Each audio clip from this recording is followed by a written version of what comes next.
ميك اب. عمرو. يا عمرو دي رموها عن كده وبتاع. فين البنت يا سيد؟ بليز يا سيد، وحياة درية يا حنم، انت مخبي البنوتة فين؟ يا سيد انت يا سيد. مين الله؟ ايه ده مين دي؟ بالحضن يا سمهانة، بالحضن يا اختي. هي حصل لها ايه؟ اتهطلت. ايه؟ اتهطلت اتهطلت؟ يا شماتة كل اتصالات فيك. والله يا سيد. ما البنت زي الفل قدامها هيك. مالها يا مدام؟ مالها ايه؟ انا بالاذن يا سي السيد. اصل المية على الباجور يا اخويا. زي بعض. ايش؟ ايه الباجور ده؟ ايه؟ باجور؟ باجور؟ ده عبارة عن بوتاجاز بعين واحدة. يا حرام! هو كلب. مش بعرفه يا سيد، مش ده بعرفه. بوتاجاز بيعمل عمرك سمعت حاجة كده يا عاصم؟ المية والملح عشان رجلين سي السيد. لا مؤاخذة انتوا مش غرب. مية وملح عشان رجليه؟ انت هتخلينيهم؟ اجيب لك صباع. اصل الحقيقه بقى تعبان طول النهار. هدى بيصدق تلاقيني بتروح لقفاني بميه يا جماعه البنت دي جدعه جدعه قوي قوي قوي. عاصم، ايوه عاصم، انا عايزه اعمل الحركه اللي بيعملوها على وشهم لما بيبقوا متضايقين. هي اسمها ايه دي؟ اسمها لطيم. ايوه لطيف. لا لطيم دي مصيف. انا عارفه الماشيه. وفي حركه جميله بيعملوها كمان. ايه هي اسمها؟ بيلمعوا قفاهم بحته كده. حلوه دي، اسمها ايه؟ اسمها تشلشلي. تشلشلي. انا عايزه تشلشلي. شلشلي. انا عايزه المع قفايا وشلشلي على اللي حصل للبنت يا عاصم. يا حزني، ده بدل ما تفرحي لي يا اختي ما يحكمش.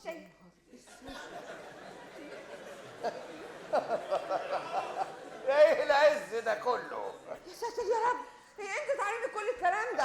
افرح لك على ايه؟ على الوكيسه اللي انت فيها دي؟ الوكسة يا أما، اسمها الوكسة. صدع على النبي ابو دومه. صدع على النبي.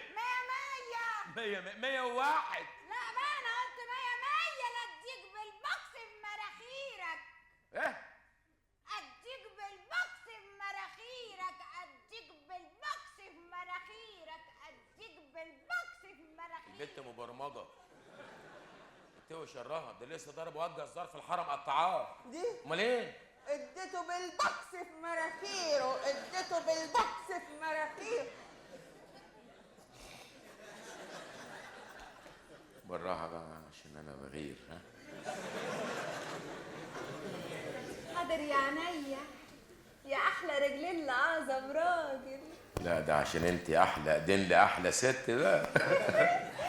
أنا أحلى ست عشان قاعدة تحت رجلك يا حبيبي. الله ينعل ابوكي بنت كلبه. ولعت على البعليصه. خلصت من بدري. اللي كترت ده عشان ضيوفي يمكن يحبوا ياكلوا بعليصه معانا. ماله؟ انا احب اكل بعليصه. وانت شرفك ايه يا بعليصه؟ لا انا ما اعرفهاش بس اسمها عاجبني قوي. هتاكلي اسمها يا دريه؟ حلوه بعليصه يا سيد. جميله بجد ايه هي؟ جوعت ها؟ قوي. هي بتبقى في الفرن. طرنشات طماطم بصل بطاطس مدفوس فيهم قفا حمار. لا بس حمار جدع. حمار جدع وصاحب صاحبه. اي الله. انت بالراحه منسجه من الراس بقى. بالراحه صباع بالراحة يا سيد، بالراحة بالراحة. صوابعي كانوا عاملين كده بقى عاملين كده دلوقتي. ما بعرفش امشي غير السكه دي انا. لا بالراحة يا سيد. مش هم كانوا 10 8 دلوقتي بقوا 8 يعني. حرام يا يعني. سيد ما هو من جنب جنجل ما انت بالراحه يا بنت على صباعي. ما انا عمالة بشد جامد بالراحة جامد بالراحة مش راضي يطلع في ايدي. مش ده يطلع في ايدك؟ هتطلعيه في ايدك ليه؟ ما انا عاوزة اخلعه هو بس في قدام عيني كده واغسله كويس واوضبه وبعدين اركبه. هتركبيه ازاي؟ ما انا هلزقه. بايه؟ هلزقه بالتفافة. هتفي والزقه. هتفي والزقه. هتفي والزقه. وهتفي والزقه. وهتفي والزقه. بس بقى. انت عملت ايه في البنت؟ هي اللي بتعمل قدام. انا عملت حاجه؟ البنت عملت فيها ايه؟ هو كان عمل ايه الجدع؟ خلاص يا حبش خلاص. طب امشي الساعات، امشي الساعات. طب هات الساعه، هات الساعه وبعدين تعلمني ازاي احب، ازاي اعيش. انت فاكره عيشتك دي كانت عيشه يما؟ يا حبيبتي سامع يا عاصم؟ ولا فاكره عندي كانت عيشه ياما؟ هي راحت فين؟ شبه عباس بن فرناس. اكيد الولد ده عمل لها برين واشنج. يعني ايه؟ يعني غسلت لها مخها. ايوه، مش زيف والكد بتاعك. كفايه بقى. انا نفذت اتفاقنا، اتفضل انت نفذ وعدك. وانا عندي وعد بيه، انا كلمتي زي السيف على رقبتي، ودي من الحاجات اللي هدت اصل مره وقعت في بطابورت انا وهي. قالت لي نكمل الصيف هنا.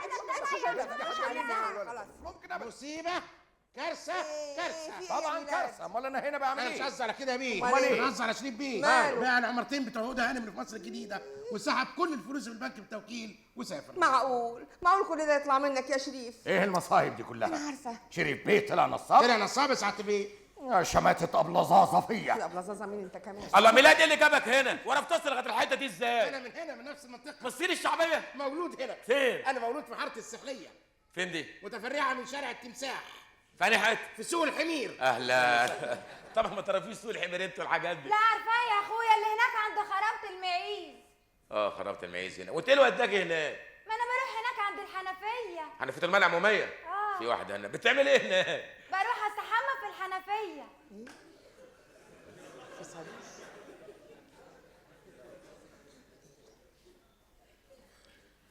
تستحمي فين؟ بروح استحمى في الحنفيه. وراح يستحمي في حنفيه؟ حنفيه المنع عموميه. ده في وسط ميدان. يا لهوي، وانا اقول الناس ملموم على ايه؟ حلاوه. هات العفاصه، في عفاصه. هي مشرشبه فيها.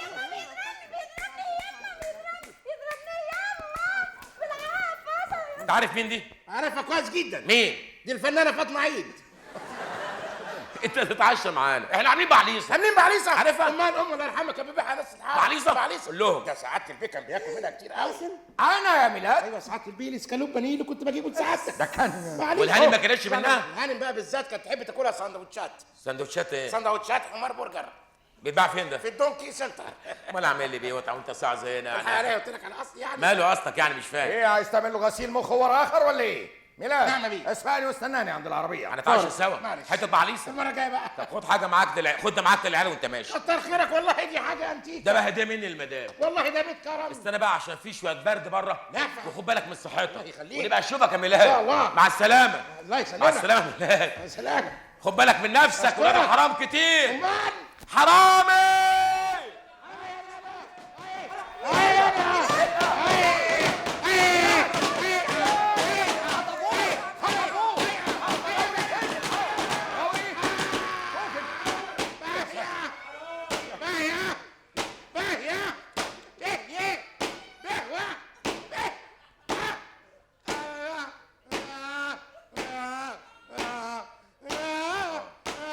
بيقسموا عليك.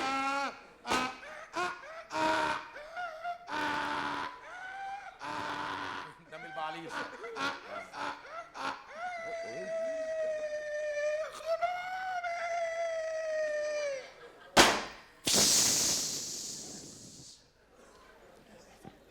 هم عملوا فيه ايه؟ ايه فيس دي؟ انا كنت بهزر، الراجل راح فيها. ما حرمش ولا بود صحيح. انا جاهز يا بيه. اتفضل. سيد انا مش عايزه اتطلق يا سيد. بس يا بنت. تعالى يا حلو، والله وقعت ولا حد سمع عليك. اخيرا احنا اتاكدنا انك سيد الكواوي. قول كلام غير ده. ايوه هو انت. مره تلبس لنا شغال ونلاقيك في المطبخ، مره تلبس لنا بيه ونلاقيك في اوضه المسافرين في القصر. طب 5 دقايق يا شويش. مش ممكن. ما انت بالك مده راه ما احضرش على 5 دقايق. ماشي. انا جاهز يا بيه. اتفضل. سيد ما طلقنيش يا سيد. قلت لك بس بقى. ده ولد استغلالي بيرمي على الفلوس ده. إذا كان شريف بيه اللي متربي أحسن تربية ومتعلم أحسن تعليم سرقنا ونهبنا. عايز إيه من الصايع الضايع ده؟ ده غول ده. اسمع. إذا كنت مش عاوز تطلع قبل ما تاخد الفلوس بتاعتك اتفضل. الشيك بتاعك أهو. 20,000 جنيه زي ما اتفقنا.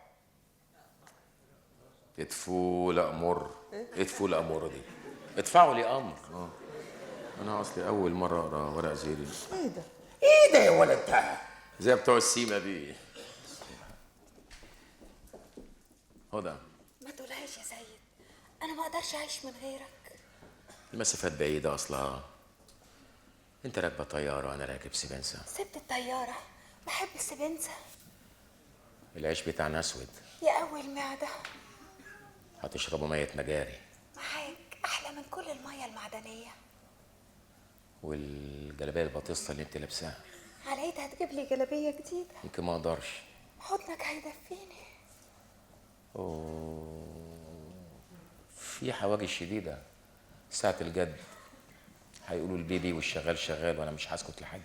أنت سيدي وتاج راسي. هدى، ما تسيبنيش يا سيد، أنا بحبك. يلا يا شيخ خلصنا. خضتني. مش شايف قصة حب قدامك، مش عارف حاجات بتاع، وده طالع لي زي الفلينزا سبيسيس. على فين يا سيد؟ مشوار لغاية أبو زعبل. هستناك. والله ما افتكرش. ما افتكرش. الناس دي سابين كل الحرامية اللي في البلد وجايين ياخدونا. أنا كان في دماغي حاجة عايز أنفذها ونفذتها. كنت عايز أقول للناس دي إحنا كلنا ولاد 9.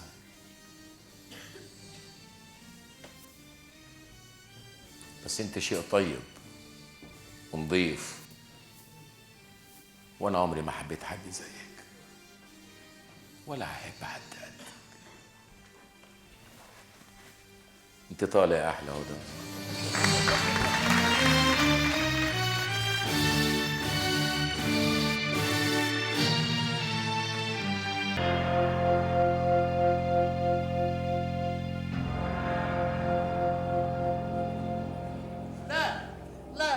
لا يا سيد نعيم، المسائل ما تتاخدش بالشكل ده.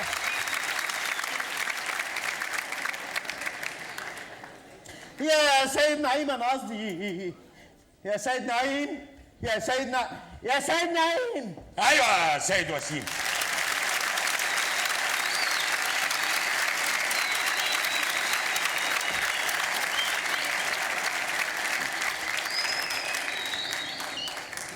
انت رحت فين يا راجل؟ انت مش كنت ماشي ورايا دلوقتي؟ ما انت عارف يا سيد وسيم، شغل المخابرات علمني ما امشيش من طريق واحد مرتين ابدا. قنبله كده، اي حاجه، احتياطات امن. حتى وانت في قصر الرئاسه؟ حتى وانا في غرفه نومي. قول لي، ها؟ ما تعرفش سبب الاستدعاء لينا ايه النهارده؟ ليه، هو في مشاكل عندك في جهاز المخابرات ولا ايه؟ بالعكس، الجهاز ماشي عندي على اكمل وجه، لدرجه ان الدبانه اللي بتزن على بعد كيلو من القصر الجمهوري بقبض عليها فورا وارميها في المعتقل. يبقى خلاص ريلاكس يا راجل. وبعدين بيني وبينك الاستدعاء النهارده مش ليك لوحدك. ايه، استدعوا حد تاني ولا ايه؟ في اجتماع مصغر لفخامة الزعيم مع بعض السادة الوزراء المهمين. جالك كلامي، اكيد في مصيبه كبيره. اولا انا مش شايف فيها اي حاجه، خصوصا ان فخامه الرئيس هو في نفس الوقت رئيس الوزراء، من حقه يجتمع بيهم من وقت للتاني. ايوه بس ده عمره ما اجتمع بيهم. عموما بشرفي انا لو اعرف اي حاجه كنت قلتها لك. اصلك اليومين دول يا سيدي ما عندكش فكره انا مشغول قد ايه بالشؤون الخاصه لفخامه الزعيم. فخامته مش عايزني اغيب عن عينه لحظه. اكله، شربه، نومه، قلعه، حتى ملابسه الداخليه انا بلبسها له بنفسي. تخيل ما بياخدش حمامه الا وانا معاه. كان الله في العون يا سيد وسيم. يا سيدي كل هون في سبيل فخامة الزعيم والثورة والوطن.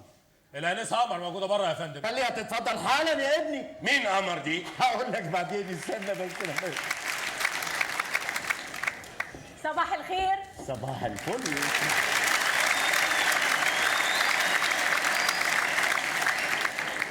أعرفك بسيد نعيم رئيس جهاز المخابرات الخارجية والداخلية وما بينهما. تشرفنا يا فندم. الشرف لينا يا هانم. حضرتها الآنسة قمر عضو جديد في مكتب السكرتارية الخاصة لفخامة الزعيم. ونعمل اختيار. ميرسي قوي يا فندم. ها، أي خدمة ممكن أقوم بيها؟ رستم باشا ساب لي خبر إنه عاوزني. عموما احنا في انتظاره لحد دلوقتي. على العموم أنا في مكتبي وتحت أمره أول ما يوصل. بيتهيألي شفت حضرتك قبل كده. لا يا فندم، ما افتكرش اننا اتقابلنا قبل كده. مع انهم بيقولوا ان عندي ذاكره حديديه. من الممكن قوي يا فندم من كتر المسؤوليات اللي على حضرتك انك تغلط ولو لمره واحده بس. اغلط في وش جميل بالشكل ده؟ ما افتكرش. خلاص انا مستعده اقف قدام سيادتك لحد ما تفتكر براحتك. عموما انا سعيد جدا بمعرفتك، واذا احتجت اي حاجه انا تحت امرك، لان الشغل عاده في المطبخ السياسي بيبقى صعب على اي حد جديد. مطبخ ايه يا فندم؟ احنا في رئاسه الجمهوريه. السيد نعيم يقصد يقول ان القصر العظيم ده وكل القصور اللي زيه في جميع انحاء العالم بيسموها مطبخ السياسه، وده راجع لان الشؤون السياسيه بتكون مكشوفه جواه من غير اي زواق. عشان كده الشغل في المطبخ السياسي بيتطلب من العاملين السريه التامه والحرص الشديد. تاكد يا فندم من اخلاصي الشديد لفخامه الرئيس وحبي الشديد لوطني هم دستوري في شغلي وحياتي الخاصه كمان. ما شاء الله، جمال ولباقه. ميرسي قوي. تسمحوا لي استاذن؟ اتفضلي. وشها مش غريب عليا، وبعدين اللي اسمها ما عداش عليا عشان احتياطات الامن كالمعتاد. دي يا سيدي اتعينت بامر خاص وشخصي من فخامه الزعيم. للدرجه دي؟ سيادته شافها في حفل افتتاح مصنع الكازوزه الاسبوع اللي فات، عجبته فاصدر امره بتعيينها، وانت عارف طبعا امر الرئيس معناها ايه. لا في دي عندك حق. نائب رئيس الجمهورية الفريق رستم.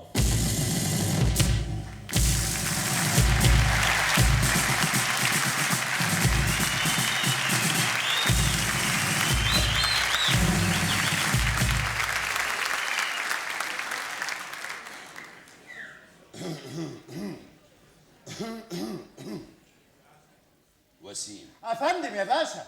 ابعت لي زيمباوي حالا.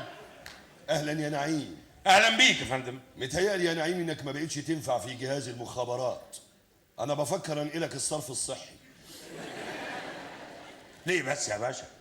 ده انا طول عمري خدامك وخدام النظام. احنا مش عايزين خدامين يا نعيم، شغلة المخابرات محتاجة ناس صاحية لشغلها، ناس ليها 1000 عين تشوف بيها و1000 ودن تسمع بيها، انما مع الاسف انتوا رجالتك نايمين على ودانكم وما انتوش دريانين باللي بيحصل في البلد. ازاي بس يا باشا؟ ده انا الاسبوع اللي فات بس قبض على 1,000,000 مواطن ورميهم في المعتقل، غير 3 مليون مواطن مقيدين اشتباه، غير 5 مليون مواطن في انتظار التحقيق معاهم والشوية اللي فاضلين تحت المراقبة.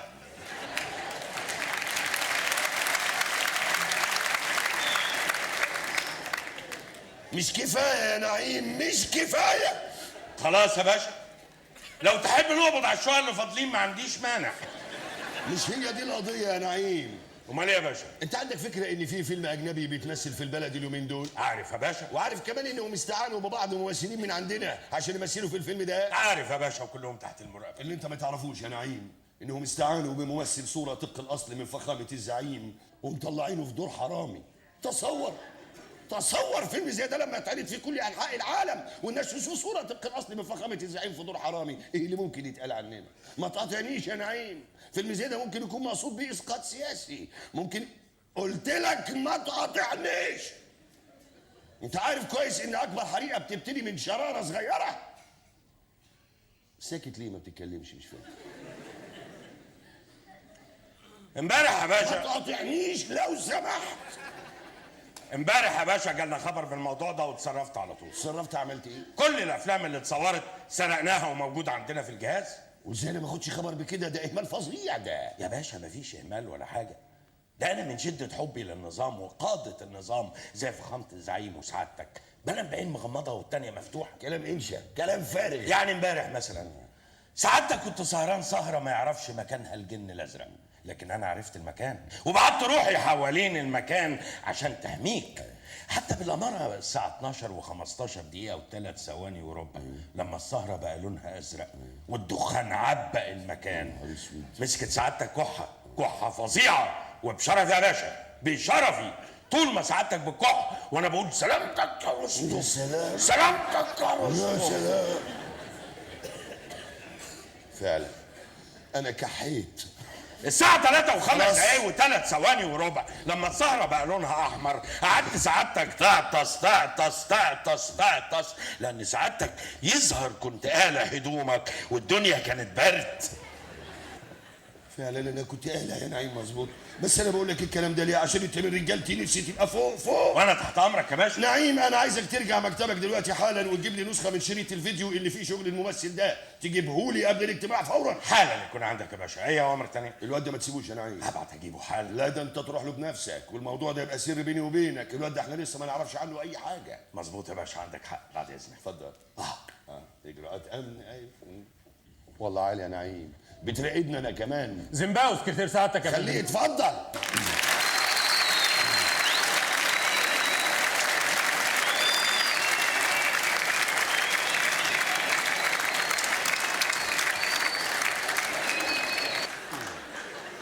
زيمباوي. افندم يا سعباش.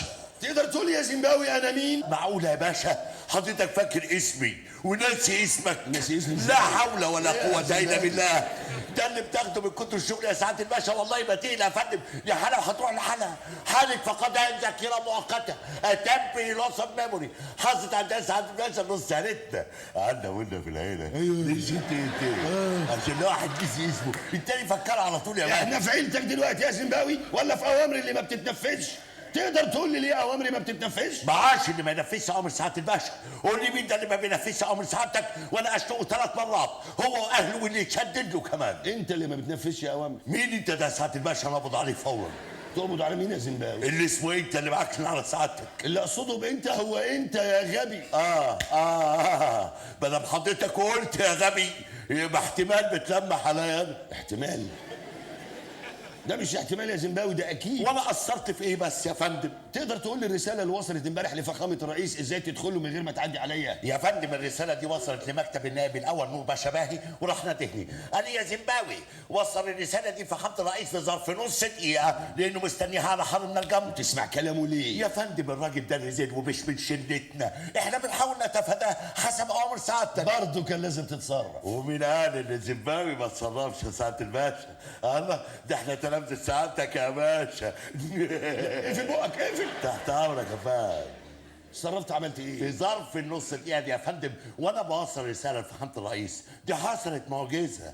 انا بصيت لقيت الظرف انفتح والرسالة طلعت بره الظرف وقعدت تطير، قعدت تطير تطير تطير، هوب راحت دخلت مكنة تصوير واتصورت وطلعت من المكنة وقعدت تطير تطير لغاية ما دخلت جوه الظرف تاني وهوب الظرف اتقفل. شفت المعجزة دي يا سعادة الباشا؟ غريبة. انت يا زيمباوي يطلع منك ده كله؟ يا فندم انا زيمباوي. الله زيمباوي اللي بيجيني مخاوي وتلميذ سعادتك في المكر والخبز وصنع البلاوي. اديني صورة الرسالة يا زيمباوي. رسالة ايه يا سعادة الباشا؟ الله، امال احنا بنقول فين الصبح؟ رسالة انا مؤاخذة سعادة الباشا. حكيم انا سعد بس صاحبي. بلاش ده جنبي ارجو. تحت امرك يا فندم اتفضل. طبعا انت قريتها يا زيمباوي. انا اقراها بسعادتك؟ انا ده الموت عليا اهون من ان انا ارتكب غلطة زي دي يا سعادة الباشا. لا عظيم. بيقولوا انهم وافقوا على صفقة السلاح ومستعدين يدرجوها ضمن الاتفاقية. لا والحتة الاخرانية من الرسالة انا حسابات. انا حتة يا زيمباوي. الحتة اللي في السطر الثالث اللي بعد الديباجة من اخر فندم عندك. اللي بيقولوا فيها ايه؟ اللي بيقولوا فيها ان هم عايزين حته ارض صغيره وهيعملوها مقبره للنفايات النوويه بتاعتهم ومستعدين يدفعوا لنا اي فلوس احنا نطلبها. تبقى قريتها يا زيمباوي. انا اسف اقفل. مش قرايه بعد القرايه، ده فوتان نظر يا فندم. عموما احنا عمولتنا في الصفقه دي لازم ما تقلش عن 50 مليون دولار. بس 50 مليون دولار عموله بس يا سعاده الباشا؟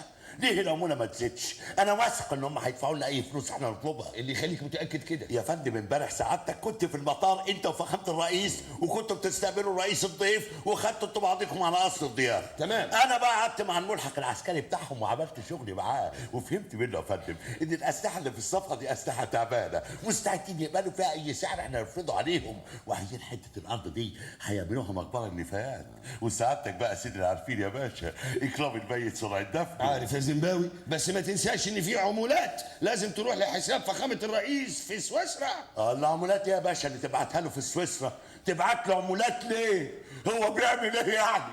ده احنا اللي شايلين البلد على دماغنا بقى وكل يوم والتاني بننقذهم من المؤامرات اللي بتدبر ضدهم. انت اتجننت تقول كلام زي ده؟ ايه في البقر؟ بس سعاده الباشا فهمني اعمل معروف سيادتك اصل انت بتشوف ايه مالك؟ الراجل ده مش عاطي حاجه في البلد يا باشا، ده مركب لنا الرعب من ساسنا لراسنا، عامل فرده 1% على كل ازازه كازوزه بتتفتح في البلد. في البقك يا زيمباوي. انا افلح في البقول لك. هو اللي بيدي على مفتوح هعمل له ايه؟ مدام سونيا مدير التنظيم النسائي يا فندم. خليها تتفضل.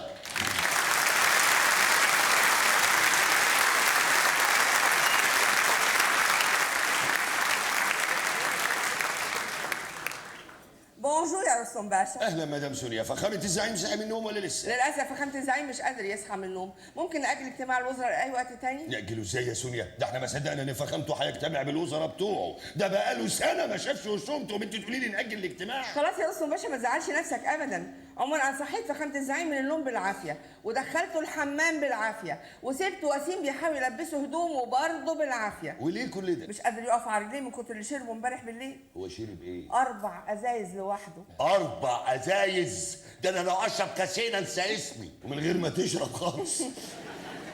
وانت طبعا كنت مجهزه له حريم كالمعتاد. يعني مش كتير ابدا، هم يا دوب 4 ستات، 2 بيض من اوروبا و2 سود من افريقيا. قلت اختار منهم واحده نمشي الباقيين. كويس قوي قوي. لا تقول لي مين؟ اول ما شافهم راح هاجم عليهم كلهم ومكوش عليهم ونازل فيهم بوس. يا ستي خفي شويه يا عم فخامه الرئيس. مش دي امر سيادتك انها نفست فخامته؟ ايوه نمسك فخامته، انما مش نخلص على فخامته. فخامة الزعيم صحي ولبس وبيشرب شمسة قهوة عشان يفوق وجاي حالا. ربنا يستر، اروح اشوف اللي يكون عايز مني حاجه. دخل الوزراء بسرعه يا زيمباوي. حاضر يا باشا.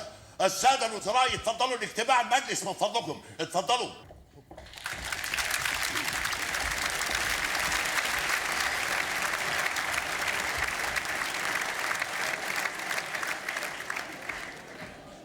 لو سمحتم، وقت الزعيم من ذهب، الكلام يبقى بالمختصر المفيد، هما كلمتين وبس، مفهوم؟ مفهوم.